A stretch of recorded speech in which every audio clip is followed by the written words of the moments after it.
In the beginning, God created a magnificent garden called Eden. It was a paradise filled with every tree imaginable, trees that bore delicious fruits, streams that sparkled like diamonds, and creatures of every kind living in perfect harmony. Adam and Eve had everything they could ever need. They were free to enjoy the garden, to walk with God, and to care for the animals. But there was one rule.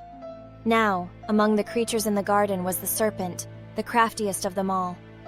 One day, it approached Eve with a question. In that moment, everything changed. For the first time, they felt shame. They had disobeyed God, and the perfection of the garden was shattered. God spoke to each of them, explaining the consequences of their choices. And so Adam and Eve were sent out of Eden. The garden was guarded by an angel with a flaming sword, and they began their new life in a world that was far from perfect. Though their disobedience brought hardship, it wasn't the end of the story. God's love for them remained, and he began a plan to restore what had been lost. The story of Adam and Eve reminds us that even when we make mistakes, God's love and forgiveness are always within reach.